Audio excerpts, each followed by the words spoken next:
Hey up guys, it's Rory from ENLIGHTEN the Shadows. Today is episode 16 and we have managed to network on Twitter and online for our guest to be here today, and this one's going to be quite impacting and it's going to really strike a few people. So what I will say is, I'll disclaimer people, if you or someone you know has been affected by suicide, I just want to encourage you to be prepared for some of the content we're going to talk about today, and also if it's too much for you, then pause, turn off the video and just come back to it whenever you feel best.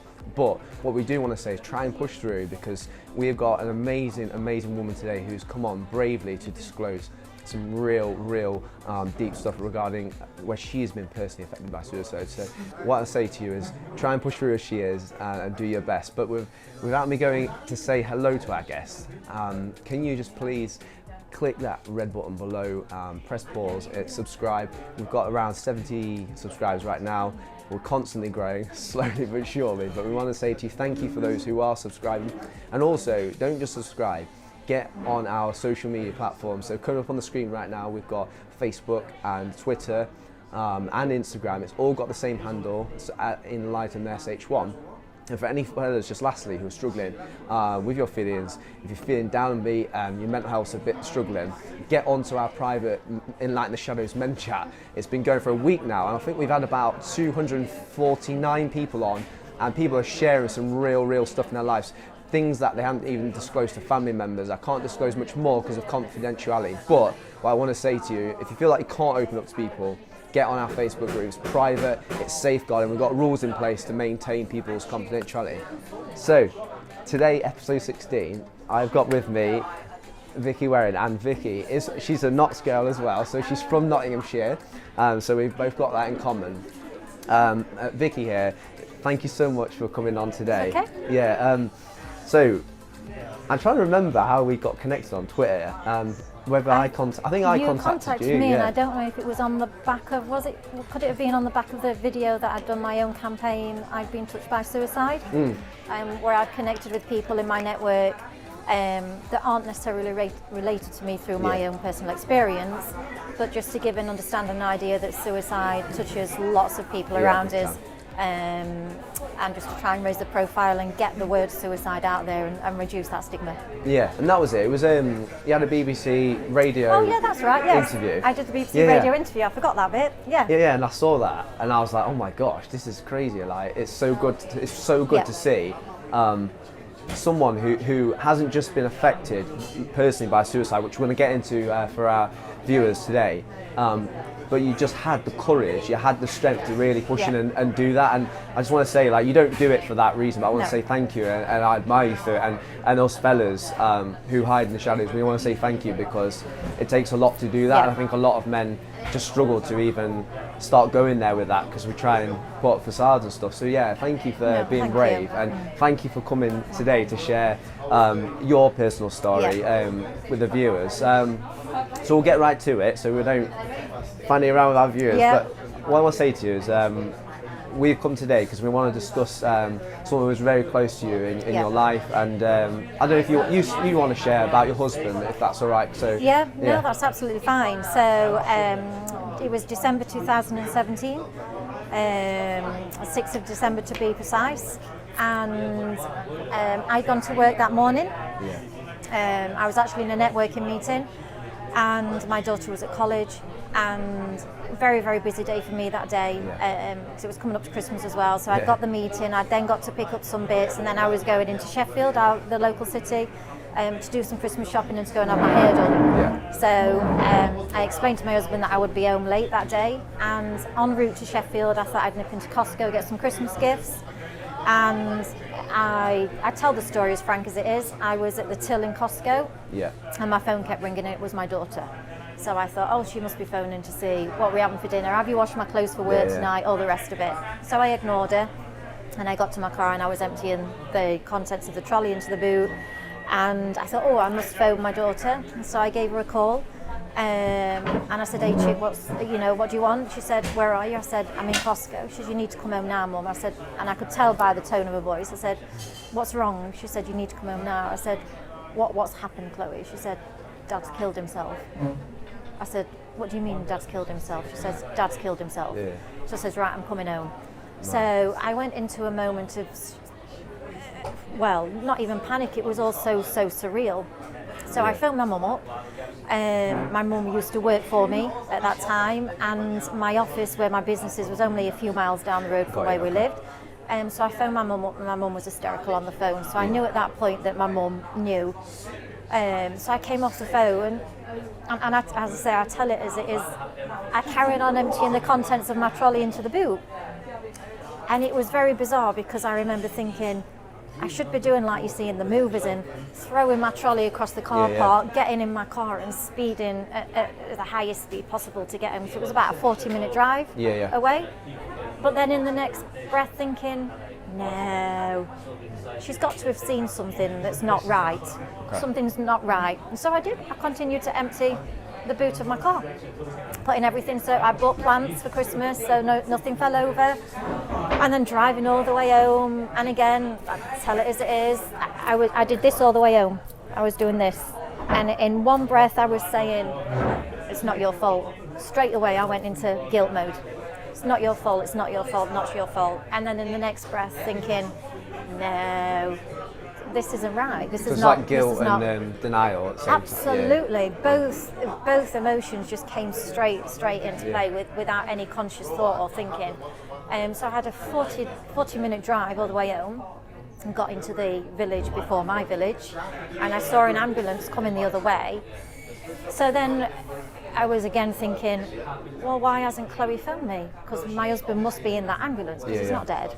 He must be in that ambulance. So I remember thinking, why didn't you just phone me to let me know? I could be turning around now. I very almost did. I could be turning around now and following the ambulance to the hospital. So I carried on driving and got onto my street, and there was 2 ambulances, 3 police cars, cars all over the place. I couldn't get onto my drive, so I had to pull down the street and walked up to my front door. We lived in an old property, so it was a double-fronted house. Yeah. And the policeman met me at the door and ushered me into what we called the little snug room. And the paramedic sat me down and said, I'm sorry, there's no other way to tell you, but your husband's dead. Just like that. Just like that. And still, like, even speaking about it now, it all seems very, very bizarre and very not my life.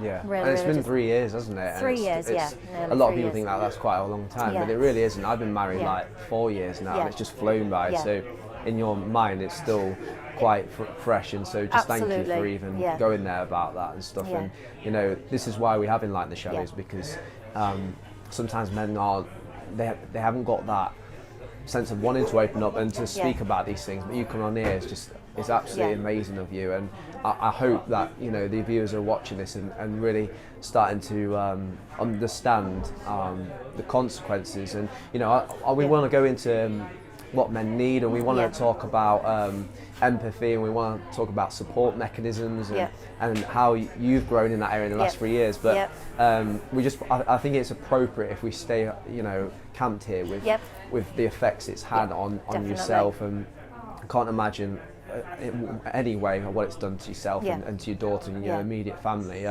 But you know, so once that day had finished, like, say the week surrounding that, what was it like for you? What was it like for your family? You know, obviously shock is the thing that, you know, stands out for me, not that I know anything, but just to enlighten our viewers, like, you know, because there'll be people watching this who do struggle with suicidal thoughts. You know, I've said in my story I've struggled with suicide personally, but this helps challenge me in a different lens. You know, not, you know, we're going to get to the approaches, what we need to stop this from happening, but I think it's important to just speak about what it's done to you around. Definitely, So on that on the day itself, my daughter was the one that found her dad, and my daughter was the one that had to cut her dad. The first one? She found him. Sorry, how old was she at the time? 17 at the time. And she had to cut him down at 17. My mum carried a terrible guilt because she didn't get to our home before the police did, because then we were told we weren't allowed to see my husband. So the only person that saw him in that state was my daughter. So my mum carries terrible guilt because she can't share with her what she witnessed and what she saw. Right. And I have to not think about it too much myself, because if I do, I get myself into a state of anxiety. But I don't know how she shuts her eyes at night. I really, really don't. Her resilience and strength, you must meet her one day. It's amazing. Yeah, we'd love to. Yeah. Phenomenal, absolutely phenomenal. But we had to sit in the other room. So I got home about 1:30, 2 o'clock. We had to sit in the other room. We weren't allowed to see him. I had to wait for the CID team to come. The CID team were busy at another incident of exactly the same nature, a suicide. So we had to wait. They then arrived at my home, ransacked my house. I could hear them in my bedroom, checking through telephones, checking through computers, checking through tablets to see if there'd been any sign and any indication, because of course they were wanting to check there was no foul play. Yeah, because they have to seal it as a crime scene, don't they, yes. to make sure that he wasn't murdered or that, right. anything led up to it. That, that's right. Got you. So all the time you sat there and you know exactly why they're doing this, and so again that guilt and all that, you really think I could do that, and I laugh about it because it was an old house, the floorboards creaked, and I remember hearing them in my bedroom above, and just thinking, did I pick my pants up off the floor this morning? Oh shit! Because I didn't know they would literally, because I'd never been involved in. No. It's not been part of my life. It's so nothing you think about, is it, or anticipate? So there was never any conversation with me for them to let me know what they was doing. But I just remember hearing them and thinking, but that's how surreal the moment was. I'm there laughing to myself because I'm thinking, oh my gosh, have I left anything on the floor I shouldn't have been leaving? They could have at least asked me to check. Yeah. And then in the next breath, realising that in the room next door, my husband's still in a state of, and he's on his own. And none of us were allowed to see him. And then when the police left that day, I remember again my mum said to the police officer, who was a lovely lady sergeant, a lovely lady, she said, so what will happen now? Will somebody contact Vicky about getting us some help? She said, no, there isn't anything. There's no funding, there's no support available. So then that's where then I had to, for the following days, have to source my own and have to make my own referrals. Now my background is nursing. All right, okay. So I think again people think because you're in the profession you should know what you're doing, but I was a wife and a mother at that point, not a nurse. That profession was irrelevant. So it was the Wednesday, so on the Friday I contacted my GP who knew me, and he was shocked by the information that he did. So my first point of priority was my daughter and making sure she got support because of what she'd witnessed and what she'd had to do. Self-referral system, because she's in that middle age gap. She was 17, so is she a child or is she an adult? Yeah. So self-referral. So I phoned up the service on the Friday and spoke to a lady who clearly was in the wrong job, and said, I need to make a referral for my daughter. She said, we don't take third-party referrals. So I explained that my daughter had just what she'd just experienced and that she needed some help. And she told me that, she said, well, how old is she? I said, she's 17 and a half. She said, well, she probably won't get seen until she's 18 anyway. I said, I can't wait 6 months after what my daughter's been through. Sorry. So how did you stay calm when basically someone's, let's be blunt, where she, a daughter has found the father, committed suicide, she's the first person to find him, you're trying to do the motherly thing, you put your own emotions to the side, and then you're trying to access help because she's literally experienced a major trauma and being told, oh, she'll just wait another year. Like that's acceptable. So, sorry, we're not here to slag off NHS, they're amazing, but they are. We need to speak about areas where we can get better. And this is definitely, and this is one of the reasons why I'm doing a lot of the work that I'm doing. Amazing. So I put the phone down on her and said, I said to her, you know what, I'll deal with it, don't worry about it, and put the phone down on her.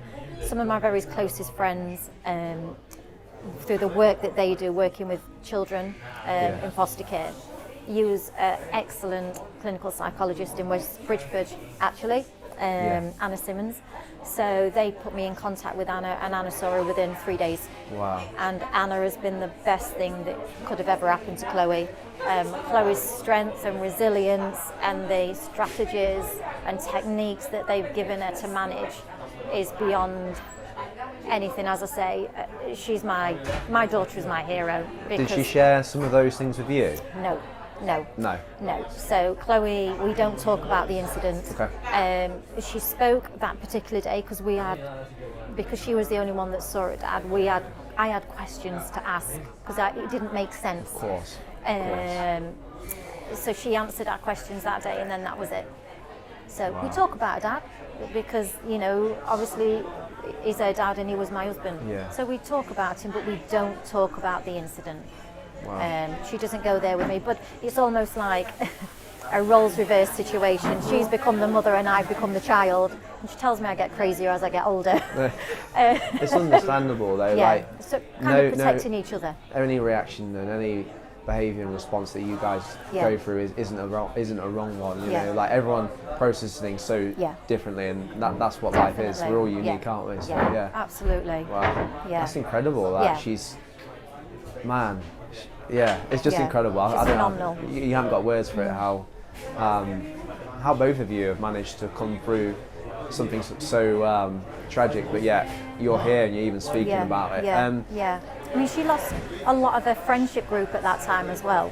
Oh, man. And she was at college at the time, and she finished college. She's actually a fully fledged journalist, but has decided not to go down that path. Okay. But passed all her qualifications with distinctions. But she lost her friendship group. And I think that was because they didn't know what to say to her. So as often happens, even with adults, people ignore you and distance themselves from you rather than discuss the actual, well, how are you? What happened and what, So she lost a lot of her peer group. Wow. Yeah, and she has nothing to do with them now. Why do you think we do that? I do think it's a fear. It's like the British way or whatever. I think probably possibly, because, even as children, we use the words now much more, but probably thinking before my husband, I probably would have not used that language, maybe because I thought I was protecting my daughter and didn't want to expose her to it. But now learning what I've learned, we know that talking about suicide doesn't create suicide. No, it doesn't. No, but I think there's a fear that, well, if you talk about it, you're going to set the seed with somebody, so therefore they might think about it and then they might do it. Yeah, it's an absolute myth. Yeah, and definitely. we want to say that to viewers as well. It is proven factually with papers and stuff and research that just doing this today, even with Vicky, and like chatting about suicide itself, even chatting about that's how you feel, it is definitively not proven that will then incur more suicide or for suicide to happen. So don't feel panicked if you hear this conversation. And I think even just the conversation we're having today is absolutely massive, and I think it's helpful for any fellas who are watching this who feel shame ultimately about feeling that way, but actually honing in, hearing the reality of, like, you're a wife, and then it wasn't just that, and the questions as a wife you have, it's for your daughter, and the fact that your daughter had to face that as a mother, and my mum's like amazing, so all mums are, but there's something ingrained in women that mother hen nature is just that. like they just get on it, so not to be messed with. So wow, gosh, this is just mad. Like, I'm so blown away with the fact that you're able to talk about this. It's wonderful. Can you just share, since the last 2.5 years or so, since that happened, how that's had an effect on you personally, in terms of you trying to process the trauma, you trying to work it out, even though you probably can't, questions you may have about it, and just stuff to enlighten our viewers, because they really need to hear this, that you have been directly affected by this choice. We honour your late husband, we honour his memory, we empathise with how he got to that point and the decision he did make, but ultimately he did make a decision, and irrationally, because if he was rational and thinking about it, he Yes. would have realised, no, even though I feel this way, there's my wife and my family. Can you just explain to our viewers, like, over the last couple of years or so, how you as a person have had to try and just work all out, and just so they can really no, absolutely. understand, even though they may be struggling themselves. Sometimes it's best not only to be all consumed by your own problems, but also reaching out and looking at others can help in a way. Definitely. So I think one of the things I speak about is the grief by suicide is like no other grief, and that's not to downplay anybody else's grieving process or anybody else's loss from a family member that may have passed through a disease, cancer, dementia, because I've lost people to those diseases as well. But again, it's well researched and well evidenced, and I'm living proof that grief by suicide is just exhausting. So my first year, as I said, that particular day, straight away I went into guilt mentality. So that first year I spent a lot of time feeling guilty, and I had a lot of anger. I had a lot of anger that my husband could do that to our daughter. And to you as well. And to me, more for me again as that mother, as you say, that mother instinct. My daughter's the priority. And we were such a close family, and he was a good dad. Yeah. He was a very good dad, and they had a very, very close bond. And that's what used to baffle me. How could you do that to your only child? I wouldn't go to the grave. I was selling all my jewellery. Well, I was giving it away. I didn't want anything. That belonged to him. Because why would I, when he's done that to us? And then the second year, I then felt guilt for feeling the anger that I'd felt in the first year. And then a terrible sadness, and then a need to make peace with how I felt towards him, because that wasn't a kind way to think, although that was just part of my process. And then around that time last year, I'd started to blog as well. I started blogging, so I started to recognise things a little bit more, do a little bit of more research around suicide, knowing that there was no support out there for anybody. Well, no, let me rephrase that. There is support, not very good. but there's not a lot of support. Even in the short space of the 3 years, there's even more support now than there was 3 years ago. We're already making some great milestones, definitely. So I started blogging, and I found that really therapeutic as well. And it was very raw. I got a lot of good feedback from that, and I made some really good Twitter connections. People that some people I've met, some people I haven't, that we chat to, and we check in on each other. All people that have lost loved ones to suicide, whether that be parents, partners, children. Unfortunately, it's never ending. So that second year, I had a lot of guilt. I had a lot of sadness. I needed to make peace. So that's when I started to look at, I need to do something now. My way of making peace is I need to do something. And likewise, as my own mental health started to get, it took a dip last year, started to improve, and then I took a big dip because I think I put so much pressure on myself to make peace and want to make changes that it then impacted on my mental health. So I was doing a charity ball, I was going to set up a charity of my own. I was doing it all.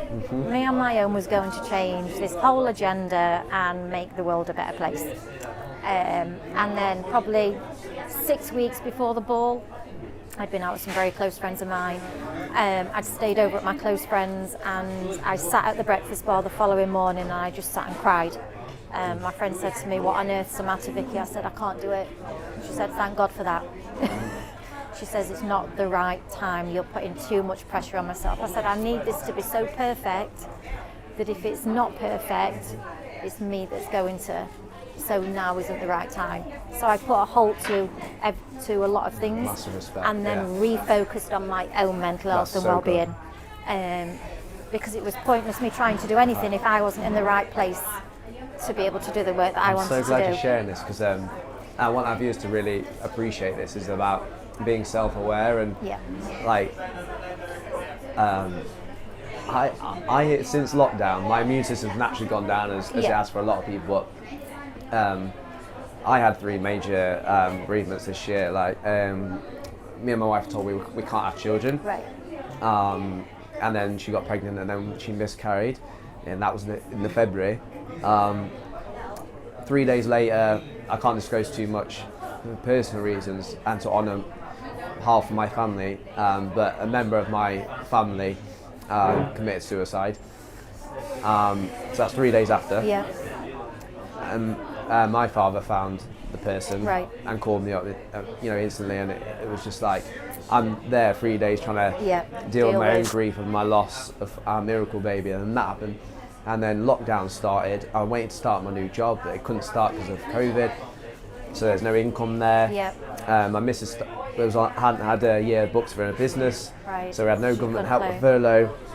All these pressures and grievances and anger. And then my nan passed away in the June, mid-June, and so I was sat there with all this processing of feelings and ill mental health. I can say that without any shame, but then I started Enlighten the Shadows, and just this past few weeks I've had a bit of reality check with what you're describing where you're at that breakfast bar, and you're literally trying to change the world, make the world a better place, and you have a cause and you've got purpose, and it's so important. You need those things in life, but it's also, this is so important for the viewers to really connect with this, is that we've also got to be really mindful of how we are, and we can get burnt out, we can get stressed and lead to all sorts. So it's so good that you share that, because that's a massive point. Whether you've had a loss from suicide or not, it works. Whether it's related or unrelated, you still have to gauge where you're at with your own mental health, that you're not burning out. So thank you for sharing that. That's a really important point. And it was really hard because I wanted to change things. And there was an element of me feeling that I'd failed, that people were going to laugh at me, that people were going to judge me. I'd known for weeks before that I needed to do that, but I couldn't bring myself to say I can't do this anymore, because I felt a failure and I didn't want to fail my husband. And because of me feeling the need to try and make that peace, it was a hard decision to make, but the absolute right decision to make. And then I refocused a lot more on my own mental well-being. So for me, a lot of the therapy of choice that I have chosen, and the irony is, when I spoke about that morning when my husband did what he did, was in a networking meeting. I'd been looking for a coach for business. And I met Charlotte that morning in that meeting, first time ever. And she never went to that meeting again. And I instantly connected with her, and I thought, right, this is the coach I need. Unbeknown to us both at that point, we didn't know what had happened. And then she contacted me, we connected at that point, and then she contacted me a short time after, and I just said to her, look, I'll be in touch, I've just got some stuff going off. I didn't tell her. And then as I was about to announce the funeral on Facebook, because my husband was from a mining, that was his background, he was a miner, so a lot of his network I didn't know. So I wanted to publicise it. On Facebook, I contacted Charlotte and said, before this goes out, I just want you to know that this is the reason why. And thereon, then I started my coaching with Charlotte, but we took the route of going down the personal coaching and using mindfulness and meditation and all those therapies. And that has been the biggest thing for me. So she used to say to me, sometimes we would laugh, because she'd say, she'll get me to do some visual exercises, and she'll talk me through it, and she'll say, are you there? And I say, yeah, and she'll say, you're not, are you? You're lying. I went, no. I was like, no. And she said, one day it will work, Vicky. So I've stuck with it all this time, and I see her regular. I still see her, and I don't think she'll ever not be a part of my life now. Wow. But then something happened just after lockdown, when all this is going off, for me, everything just suddenly clicked into place. Everything that I'd been practicing and everything that I'd been learning was like, exactly as she said, I woke up one morning and it just yes. So, gratitude is a big thing that I use. I go to bed at night and I give gratitude for the day. I walk lots. Yeah. I have to because I've got 2 dogs. I've got no Yeah. choice. I give gratitude and I reflect. I often walk in the evening, so I reflect on the day, what I've achieved that day, look at the positives. And I wake in the morning and I say, I'm going to have a bit, but it's took a long Yeah. time to get there. And I think for anybody that's, I'm in the bereaved phase, but for people who might be feeling low or at points of crisis, or I've got mental health concerns, it's not going to happen overnight. You've got to stick with those kinds of therapies, those kinds of paths.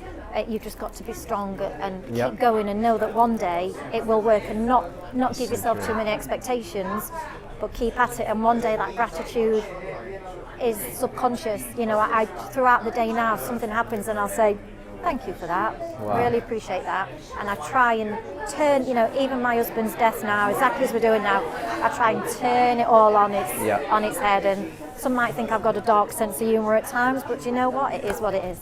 Yeah. It is what it is. I love what you said about the mindfulness, about the consistency, like the sweet science behind it, as you may or may not know. And our brains they're called neurological pathways, and they're like roads. And unless we consistently work at them and train them like a muscle, and go down those roads and pathways to fire the neurons down that part of your brain, they actually grow. And it can be the same for heroin or pornography, all these things that can be quite toxic for us. We open neurological pathways through exercise and routine of that part of your brain, and it just makes it easier, so it becomes more natural. And mindfulness is a massive thing. I think it's becoming more mainstream, because I don't know about you, but I feel our generation is just such an instantaneous, fast generation, fast paced, and we're constantly looking about what we're doing next. So even now we're like, got this interview, we're like, right, okay, so we've got to go sort dinner out tonight, all this, and you're like, no, focus on the now, enjoy the now, be grateful for the now, and then contrastly we're like thinking about the past and like, oh, if only I'd have done that, and then there's regrets. And so I want to thank you for sharing about mindfulness, because that's something that in Light the Shadows I want to venture down and help encourage men through emotional intelligence and stuff. So that's massive. Yeah, it's huge. And I think again it's that whole that airy-fairy kind of viewpoint of it. That it was considered as an holistic therapy, and it was only women in floaty outfits and men in hippie gear that would be sat doing the meditation and doing all the mindfulness. It's recognising that actually that's not, that's fine, but it has a place in today's world. Absolutely right. It does, and it shouldn't be viewed as something that's just for that airy-fairy bunch, hippie bunch. This needs to be part of everybody's, whether you're a child, whether an adult, wherever you are, it needs to be part of everybody's life. If only I knew a lot of what I knew now, even thinking about how I would bring my child up. If I had a child now, I would bring that child up so very, very differently. Got you. And make sure that was part of their everyday thinking. It needs to be in schools. I think the government are trying, but they're paying a bit of lip service to it at the moment. So we as parents, we as communities, we as family members need to instill that in people, to say, do you know what, it does work. This whole law of attraction, manifestation, all of that, I have had so many positive, since things clicked, I can't tell you how many positive things I've had happening in my life. Completely regulates you as well. And what I mean by the views in terms of regulation is emotionally, physically, it really just brings you down and hones you in. And it works. Like we used it at the old primary school I worked at. We did it straight after lunch every single day, and it did make a difference. It did. So it certainly does. Something, Vicky, I want to go down the route of is, you mentioned earlier, you said your late husband was a minor. Yes. And I've through this past year had interactions with a guy who was a miner for 40 odd years down at Cotgrave, and just salt of the earth guy, and says it how it is, constantly bantering all the time. And we spoke about this in episode 15 with Alessandro Baccarini. He's a Leeds United goalkeeping coach, and we talked about, particularly in the football world, that like banter's like massive, huge, and it's necessary, and men need it, but it comes to a point where you can keep on bantering, but underlying there's something going on that needs to be addressed, that needs empathy, that needs a conversation. And so I just want to ask you, like, from your experience with your late husband being a miner, and can you just talk about a little bit with Banter and how we need to just kind of, you know, shift it a little bit where we're starting to have a bit more realistic conversations. Yeah, definitely. I mean, the mining community, they were a breed of their own, weren't they? You know, and there was occasion when my husband would come home and I'd have to remind him that he weren't down the pit anymore. He was talking to your wife now, and he'd be like, "Oh yeah, I'm sorry," you know. And he'd come up the stories he would tell me. I can't repeat on here. And he absolutely loved his job. It was his career of choice. He was a very clever man, but he didn't have time for academics or anything like that. He was a hands-on man. He loved that whole environment. Then when the pit started failing, I do believe that was part of that multifaceted issue that took him to where he got to. And when he left the industry, he's probably over the course of, I think it was maybe 4 years, had many different jobs and never sent to settle. And a lot of that was about that banter. I mean, I remember he got in trouble at one of the places that he worked because he had some banter with somebody and they thought he was being serious. And he got called into the office and was given a verbal warning. And he said, there was nothing, it was just what I'm used to doing, you know, and that's how they work. But I think at the same time, there's that whole approach of, and I don't like the phrase, but for that industry, people that work in those areas of, you can't talk about the bad stuff, you know, you've got to have that banter all the time, you've got to have that laugh, you've got to have that joke, so therefore you can't have a bad day. Yeah, it's so like that at football clubs. So you just have to keep going with this mask. I talk about my mask and my lipstick. You just have to keep going, doing what you do, putting on that front, being the laugh of the joker, and then when you walk out the door. It's like ignoring it, isn't it? It's like, I was so good at it. Like, you completely deny and ignore your troubles, your problems, your traumas, everything. You just like completely dismiss them and pretend everything's all right. So you take the mick out of it, or dig one another. And it's like, it's not a place for any of that. We're here to not to be so intense. It's like, no, it's not about being intense. It's about being real and honest with yourself. And not being afraid to say, you know, and I think probably, you know, a lot of the people that contacted me, or when it was Tony's funeral, you know, there was a genuine shock, compassion, if only he'd have told me attitude.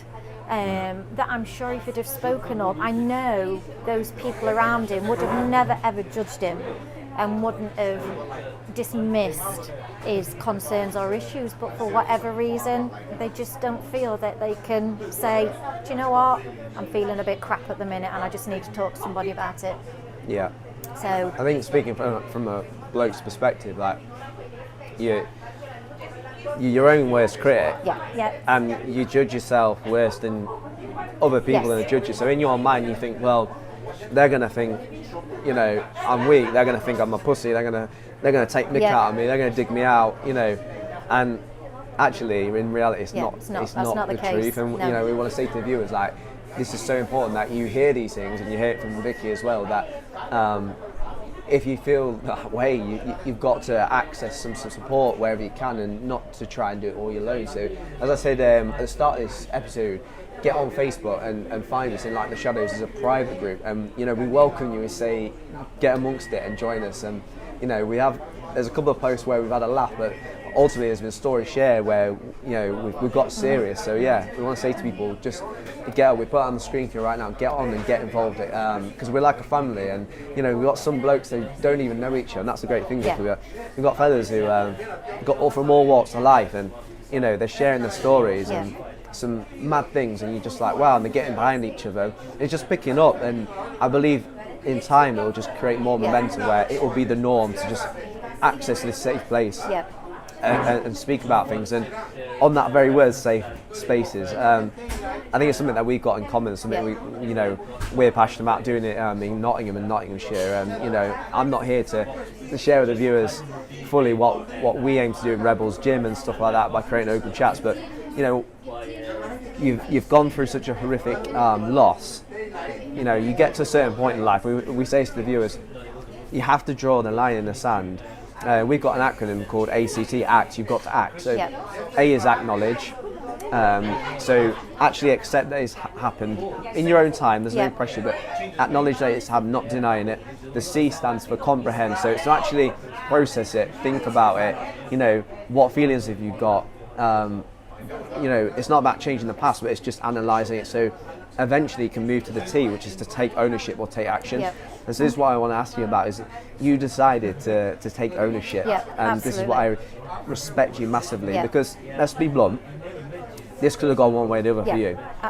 You know, I always call it the crossroads in life. You have two choices. You can go down the dark path, which ultimately leads to destruction, or you can go down the good path and, you know, acknowledge that it's happened for a reason. But, you know, can you share with our viewers just that transitional phase where you just kind of thought, right, I want to do something about it. You mentioned earlier how you want to change the world, and then you know, you rightfully gave up, you tapped out and said, I can't do this.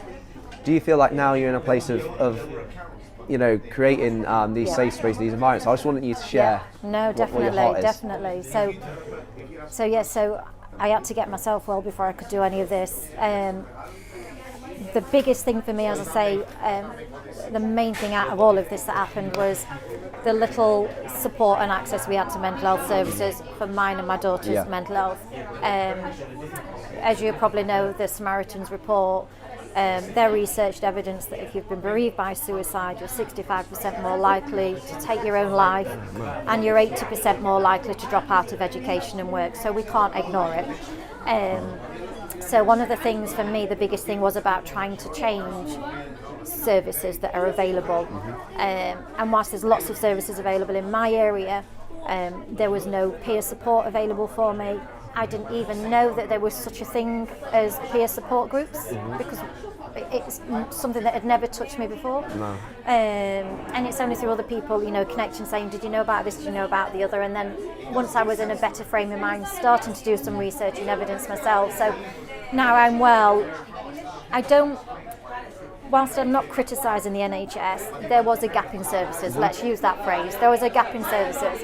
And I'm of the mindset that if you get a moment about something, do something about it. Absolutely. Or do you know what? Shut up and get on with it. So I was like, right, okay, let's do this. So I approached my local NHS services. I mean, for me, I live in the Bassett Law district, which is part of Nottinghamshire. Again, you've probably seen the figures this year, and I know they're starting to do quarterly figures for COVID, aren't they, in line with trying to evidence COVID. But anyway, I think that's, maybe false positives or false negatives there. But in terms of the figures for last year, Nottinghamshire's gone up, near enough doubled in numbers. But again, Bassett Law, my area, has got the highest number of suicides across my district, and I can't ignore that. So I know there's an issue in my local towns rather, Worksop and Retford. So I approached my local NHS and I asked to meet with them, and I basically, as I am doing now, I just threw it on the table and told them my story.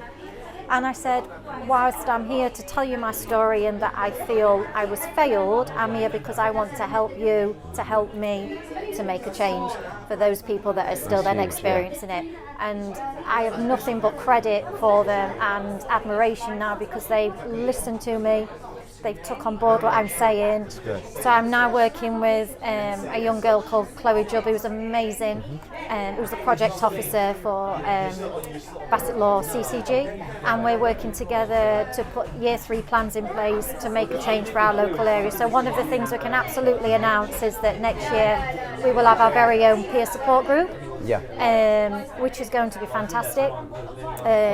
We just need to look at which model we're going to use for that. So we're in those conversations at the moment, and then I have my own, another idea that I've proposed to them is an idea of having safe spaces. So making places in our local town a safe space for people to know that they can go, even if they want some quiet time to just sit and be quiet, that they're not going to be judged, they're not going to be thrown out because you've been sat there too long with only one cup of tea.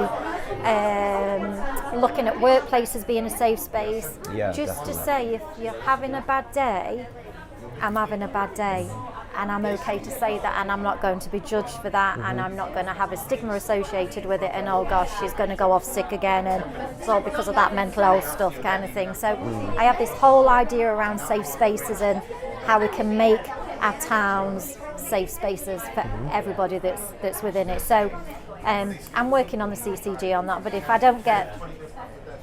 that's not possible with them in terms of the time frames, I'll sort that out myself. Yeah, I'm we'll going to say do on this. camera. We should maybe say it off camera, but I'm the founder of Enlighten the Shadows, so I can. Yeah. Moving forward, we support everything you do, and any branding, anything that you need us to promote, we will. And we stand by you with that, and we're absolutely championing it. And we don't. This is the beautiful thing about trying to help men's mental health. It's my niche because I can't speak to women's life, but the beautiful thing I see is it's not competition. Like, we're all in this together, and the more we can holistically work together and team up, the better I see, and the more lives we can save, and the lives we can change as well. Because it's not about just being reactive; got to be proactive as well. Anything that you do, we'll promote it and big it up, and That's great. Thank you. I sense, not to presume, but I sense that there might be something in the horizon with us working in partnership. Absolutely. To support men, particularly in that area. So, just love it.